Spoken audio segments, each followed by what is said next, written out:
Welcome to the Texas Conflict Coach radio program. If you've ever experienced or engaged in destructive or unresolved conflict, then you know it leads to broken relationships, distrust, and damaging results. Our program will help you manage and resolve conflict effectively with strategies, valuable resources, and support. Since 2009, our radio program hosted guest experts from around the globe sharing their perspectives, experiences, and expertise while giving you food for thought. If you can't listen live, then download and listen to any of our 300-plus podcasts in our library at texasconflictcoach.com. So sit back, relax, or join the conversation every Tuesday evening, or tweet us at TXConflictCoach.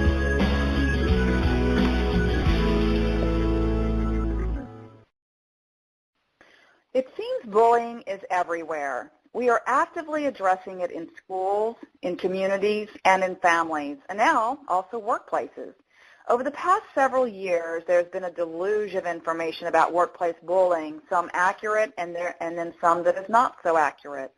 So in this episode, everything you always wanted to know about workplace bullying but were afraid to ask, Dr. Loraleigh Keashly will provide valuable and reliable information in order to effectively address bullying.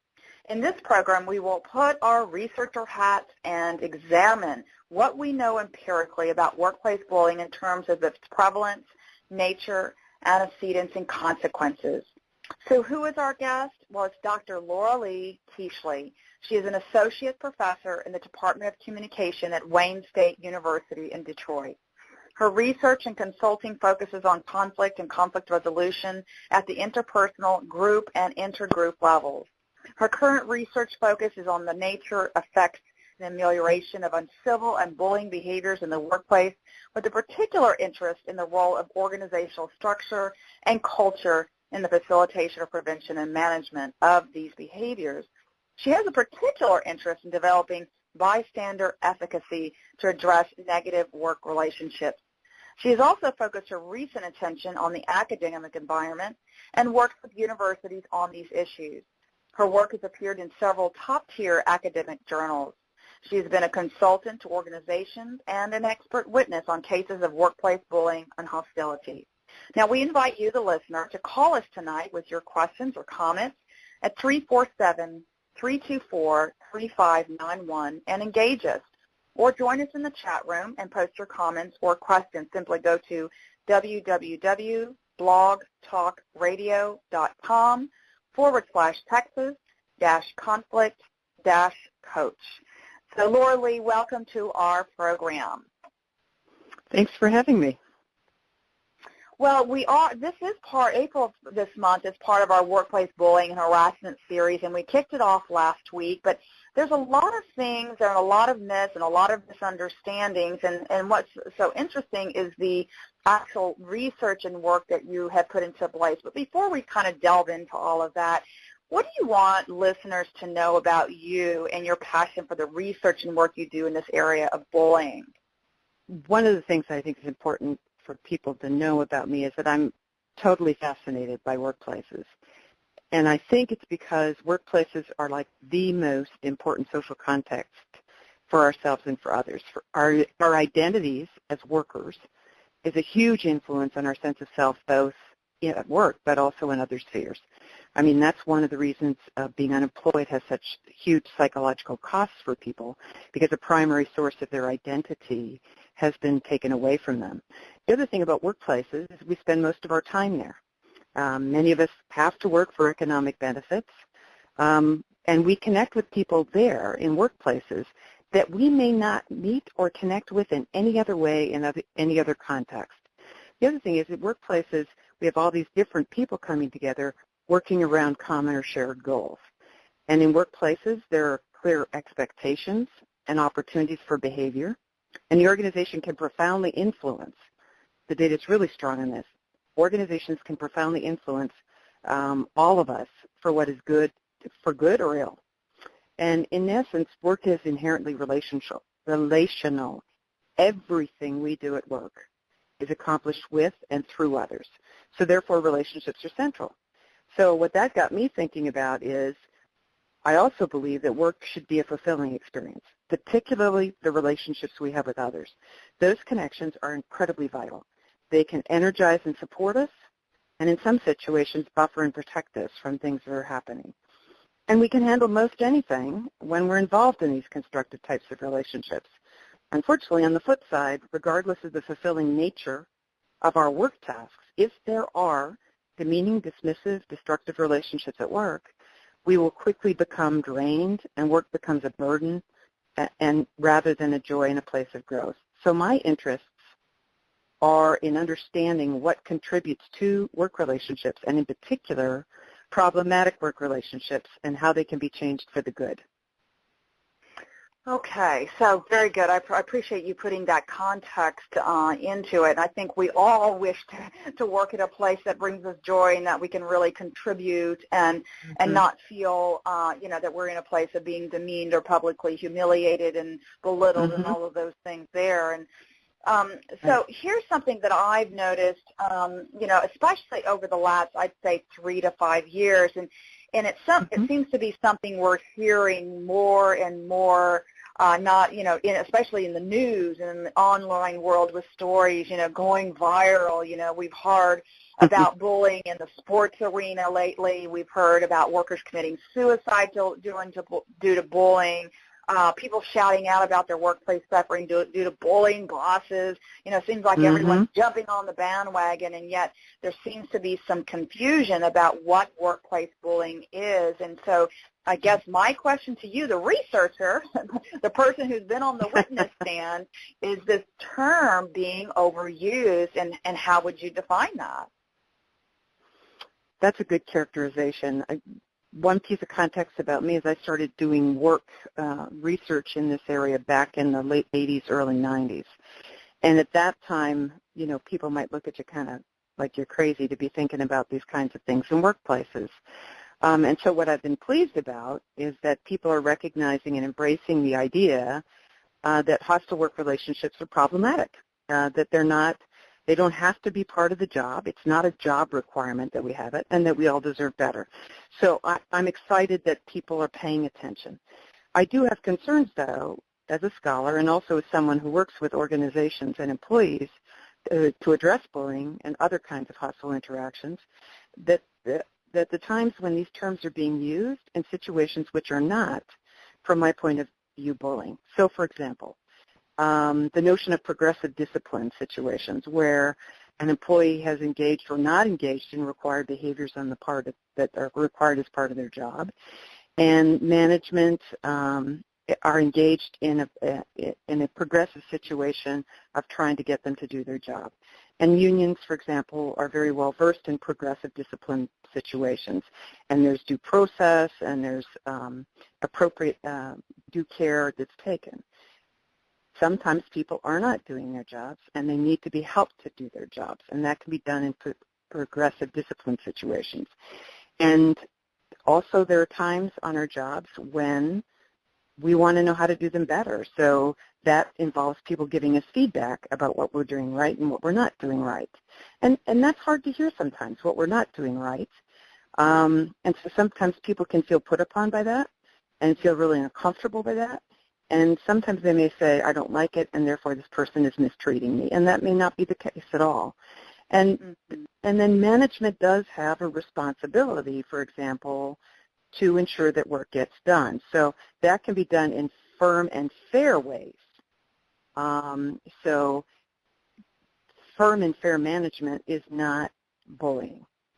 So that managers, superiors, department chairs, whoever do have a certain set of responsibilities to ensure that the department, the unit, and the organization continues to move forward, and that means engaging people who are doing the work around a common goal to get them moving forward, and that they have a certain amount of authority to it. So a manager telling you, no, you can't do something, may well have a very legitimate right to do that. Now, there's always going to be a question about how they go about doing that, and sometimes I have seen that kind of issue where people say, well, I'm asserting my rights as a manager, and in looking at how they're doing it, you're going, okay, yeah, I understand that that's your right, But the way you're choosing to do it is not going to help you accomplish that goal because you're undermining somebody or you're demeaning them.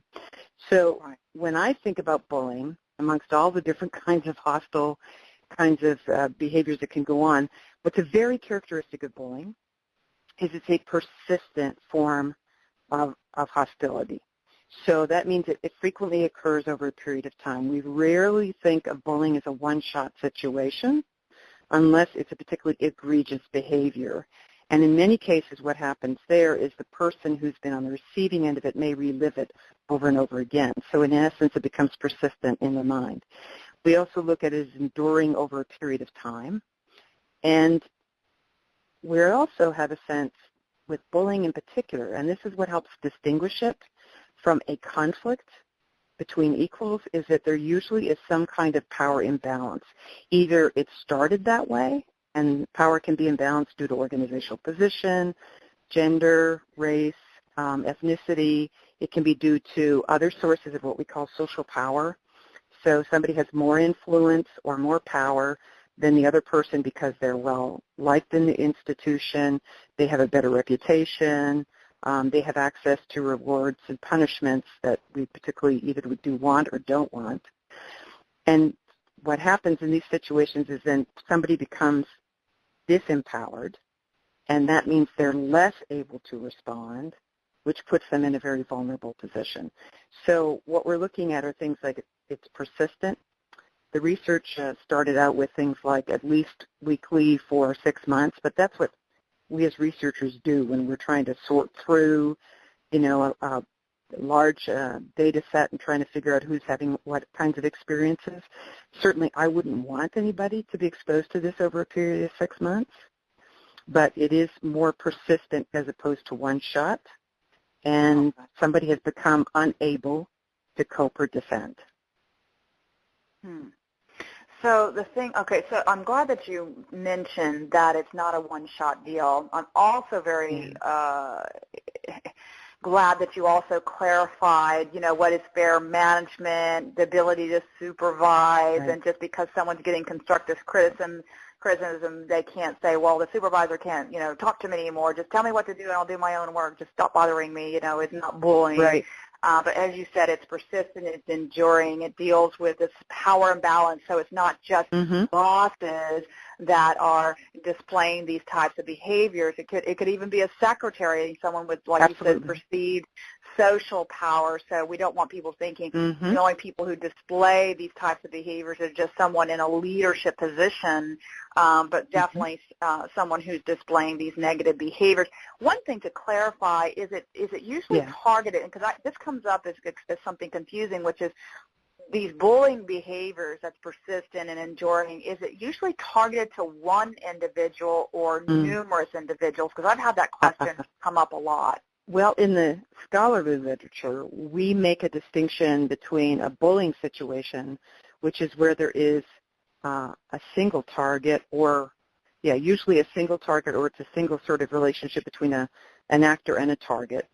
We distinguish that from what we call mobbing, which is where there are multiple actors. So there can be a single person doing the bullying and affecting a number of targets, and we'd still refer to that as a bullying situation. If there are multiple actors, then we refer to that as a mobbing situation. Okay. Well, I got another show just on that one then. Yeah. Oh, absolutely. Oh, that's a whole another one right there. Okay. Well, thank you for clarifying that. Now the other thing to clarify is obviously there's a negative impact that happens, to the target, and not just to the target, but the people around them. But one thing that often comes up that seems to be, controversial is the intention behind the person who is bullying. So what is your feel about the intention to harm someone versus they're just totally unaware of their own behaviors? I think what we're starting to talk about there, Patty, is the distinction between motive and intent.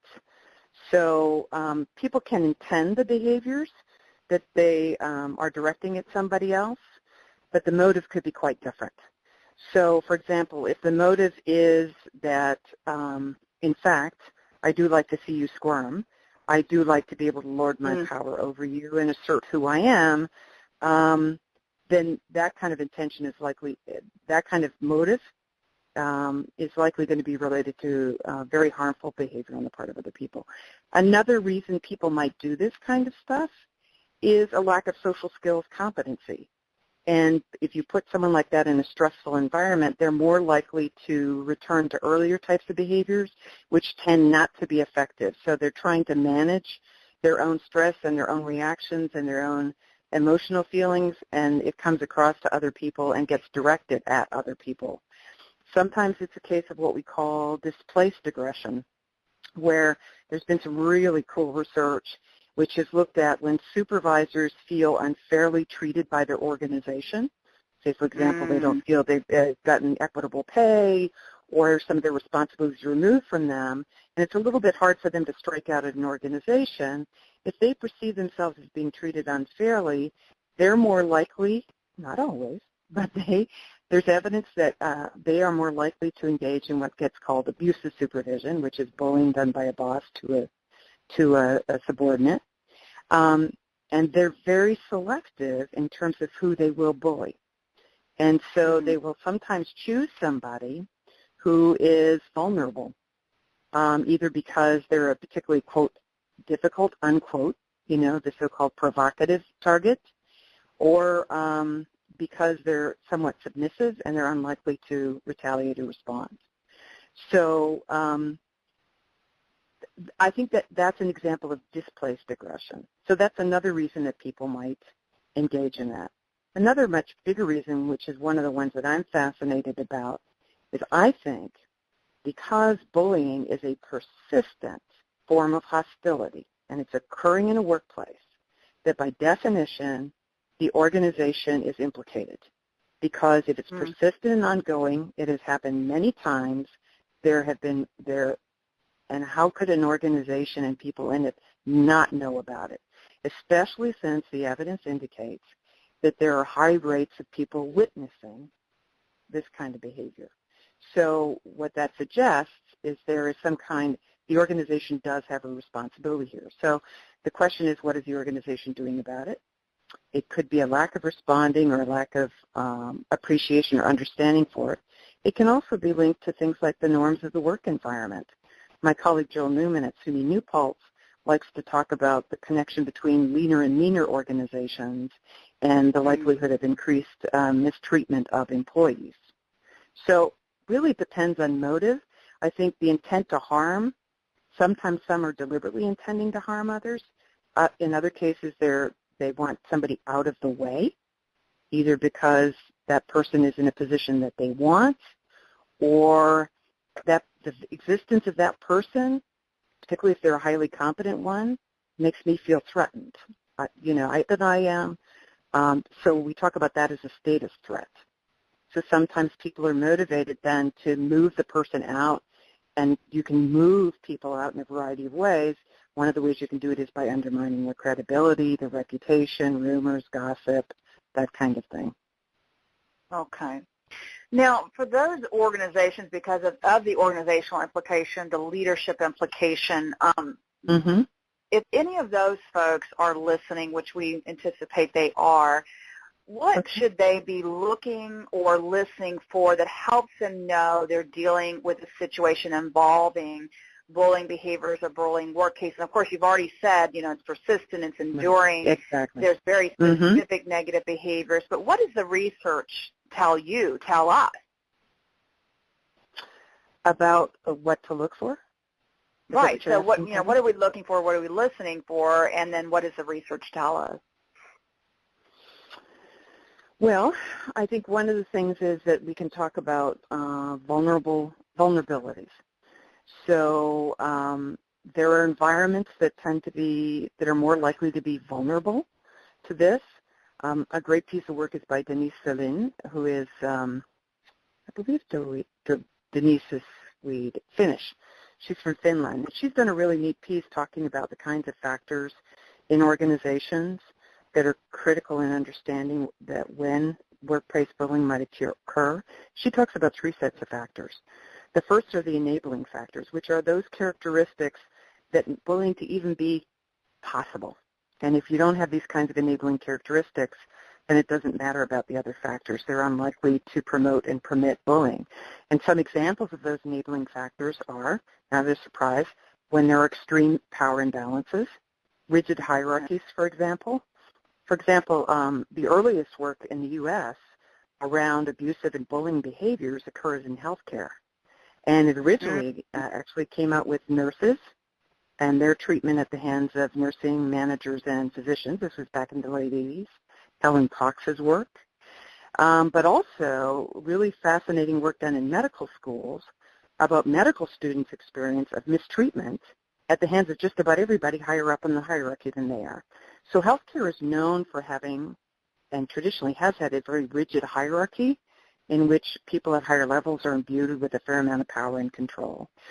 So healthcare has been an environment that has been risky from power and hierarchy.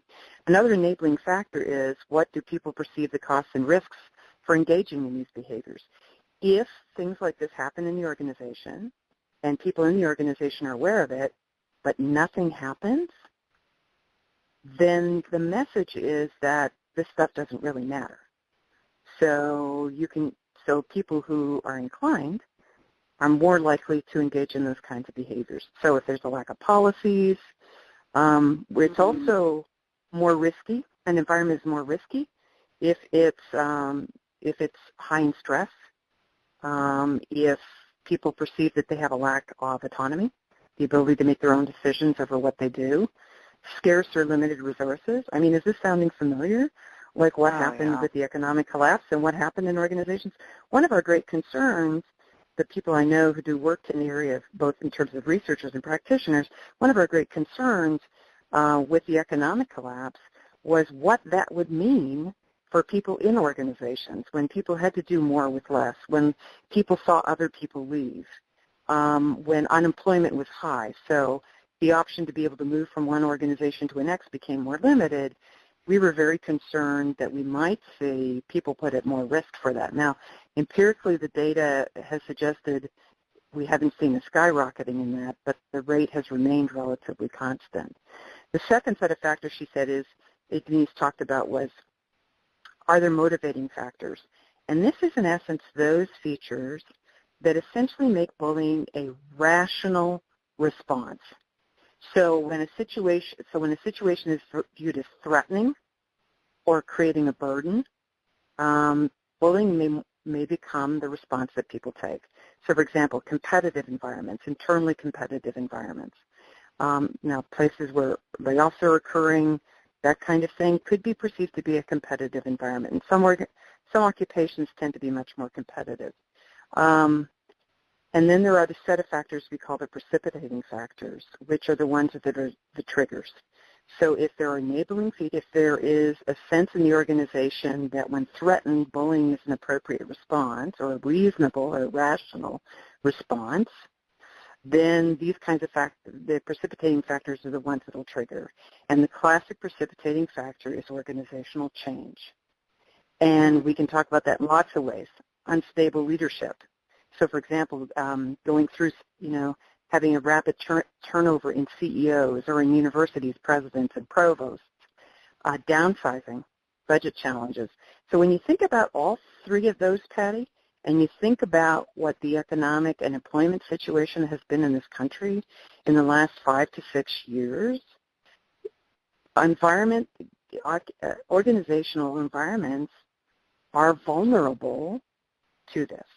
Now, what leaders have as their options is looking very carefully at what they're saying about what it is the expectations they have for what this organization is about, what the kind of workplace this is going to be, where relationships and quality of working relationships figure. One of my thoughts that I've had over all these decades of working in this area is, where do we position or place importance or prioritize quality working relationships? I've always believed that if we actually start to believe and accept that part of doing your job is building and maintaining good work relationships, then I think what we'll see is a huge leap forward in terms of the quality of the working environment. So for people, leaders in organizations, thinking about how they view the organization, how they view their employees in the organization, what statements and policies they have regarding treatment, regarding respectful campaigns, work campaigns are becoming more and more popular in the country, for good or ill, and what that means, people have to kind of figure that out. But that's, so I would think that for people in organizations, and HR too is a part of an organization because of their liaison position between employees, the workforce, and the organization. They are particularly, or they could be particularly attuned to looking at values, mission, vision, how that gets translated into policies, how policies are developed, what's included in them, how well do people know the policies, are the policies being implemented consistently and reliably, are they being evaluated? Other things that people in organizations can do is hopefully they have a sense of ongoing data collection about the climates of their organizations. We did some work, my colleague Joe Newman and I did some work years ago with the VA, and they were looking at experiences of stress and aggression amongst their employees. And part of what motivated them was seeing that in some facilities, in some units, there were high rates of turnover, high rates of sick leave, workers' comp claims were going up.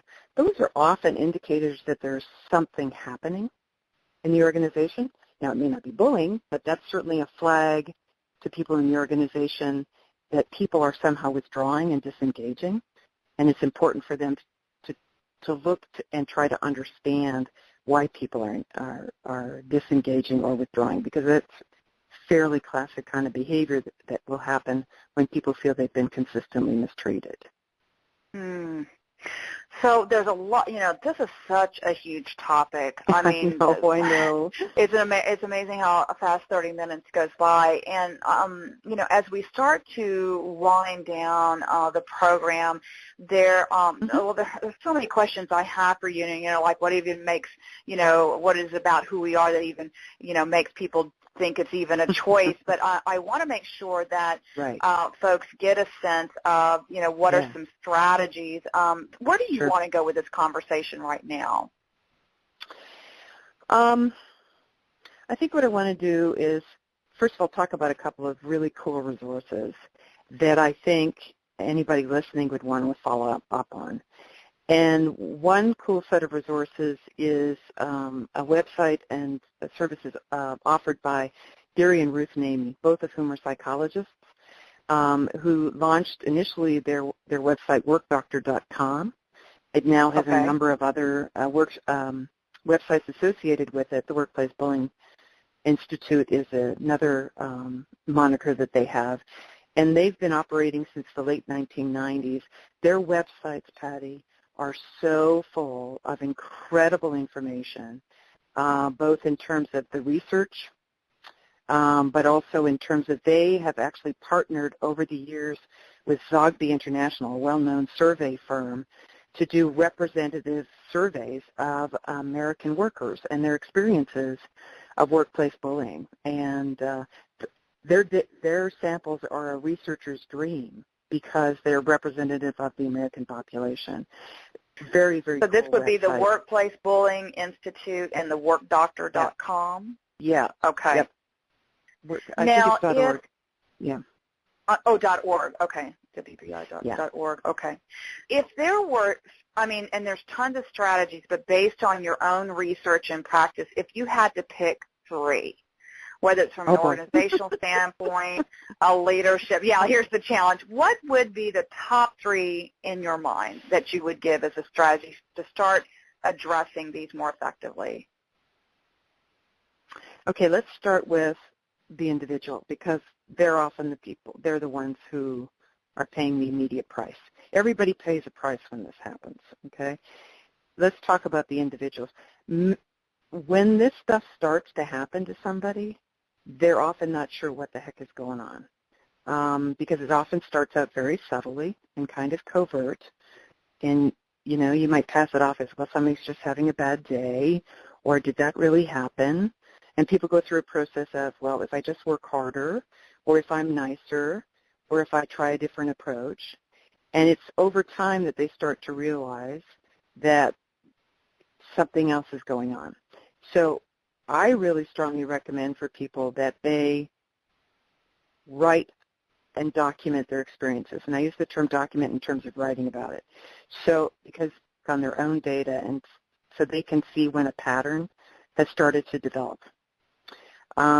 It may become important if they do find that what they're experiencing is not a conflict, it's not just a bad hair day, it's not just a one-shot deal, but there seems to be pattern and consistent and persistent hostility and demeaning or undermining being directed at them. That information that they have been gathering, documenting their experiences, could be useful if they need to take forward a complaint or a grievance. So I think that that's important. I think more broadly for individual workers, what's really important, and maybe this is the broad strategy for everybody, is that we need to make sure that we develop good working relationships with our colleagues and others in the organization. That's the best preventive strategy.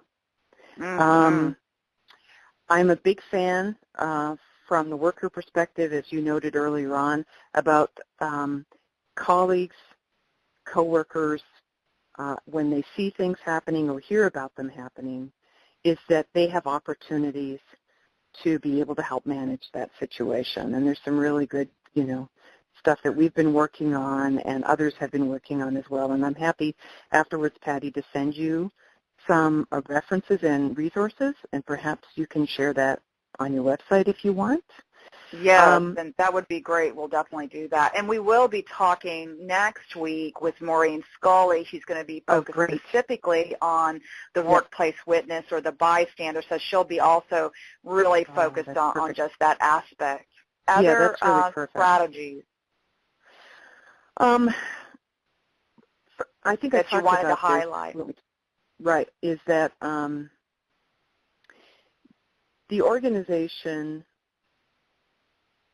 needs to clearly articulate in its policies and its actions what it means to work in this place and what the values are and how that connects with the responsibility and accountability that people have to each other.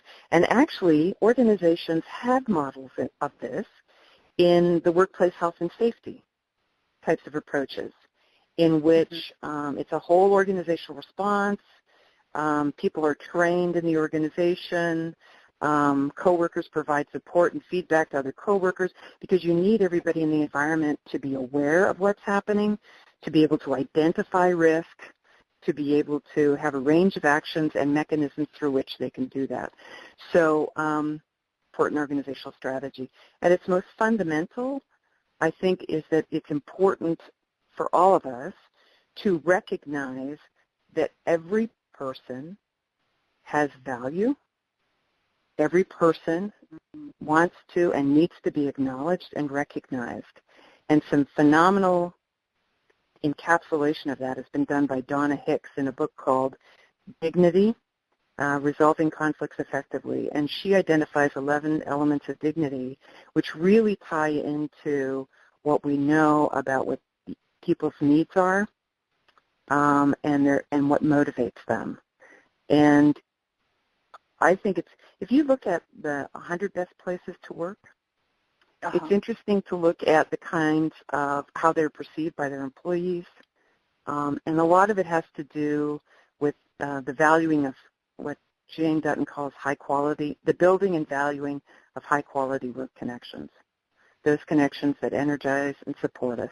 And I think when we put people front and center in whatever we achieve in organizations, and recognize that everything we do in connection to other people. Therefore, we have to value those connections. We have to take care of those connections, which means we take care of each other. Very good.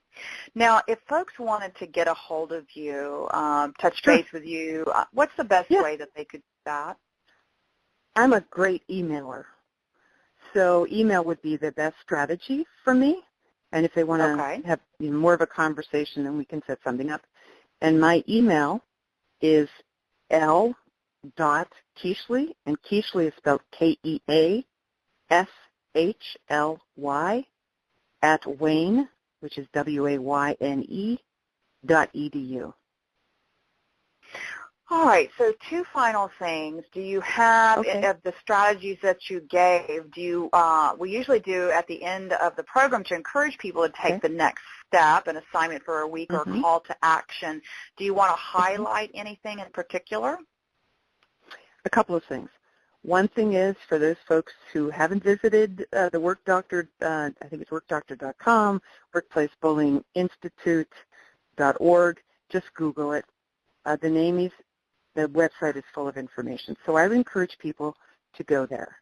But the second thing I would encourage people who are currently in organizations is go and look at the policies and practices handbooks and see if there's any place there where they talk about bullying, incivility, what is appropriate treatment.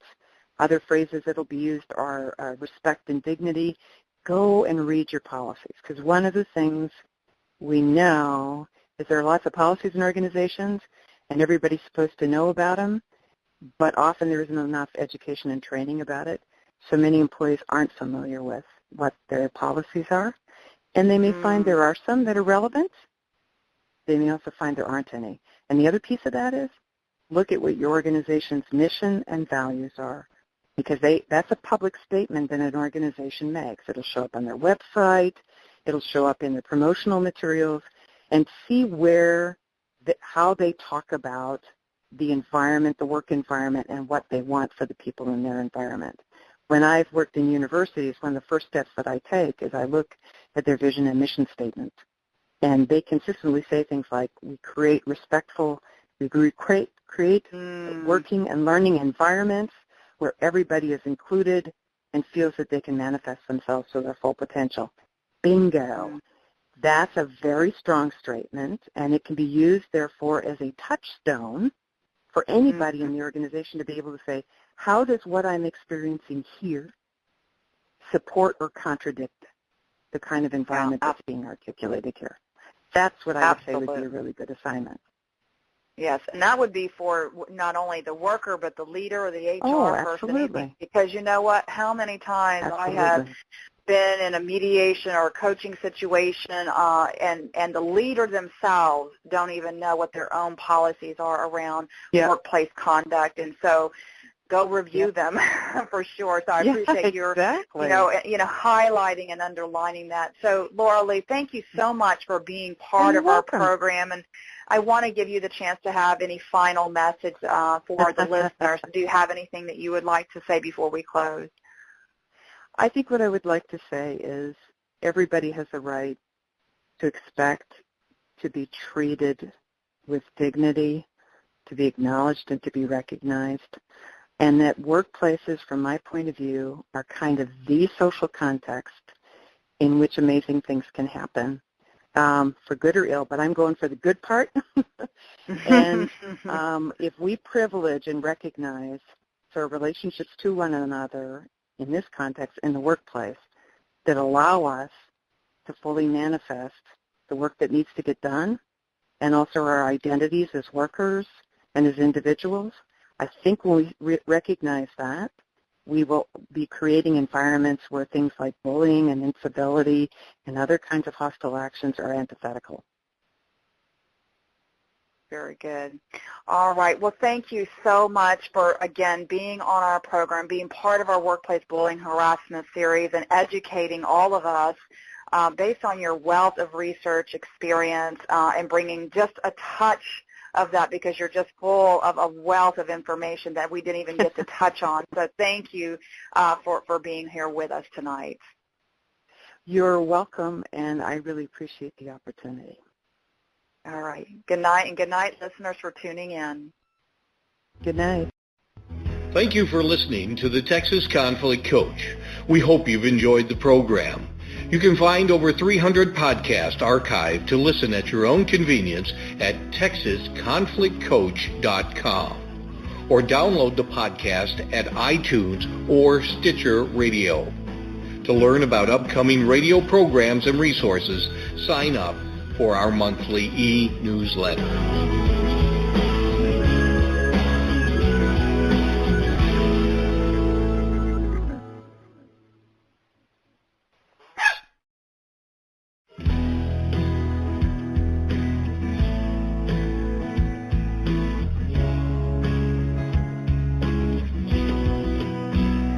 Welcome to the Texas Conflict Coach radio program. If you've ever experienced or engaged in destructive or unresolved conflict, then you know it leads to broken relationships, distrust, and damaging results. Our program will help you manage and resolve conflict effectively with strategies, valuable resources, and support. Since 2009, our radio program hosted guest experts from around the globe sharing their perspectives, experiences, and expertise while giving you food for thought. If you can't listen live, then download and listen to any of our 300-plus podcasts in our library at texasconflictcoach.com. So sit back, relax, or join the conversation every Tuesday evening, or tweet us at TXConflictCoach.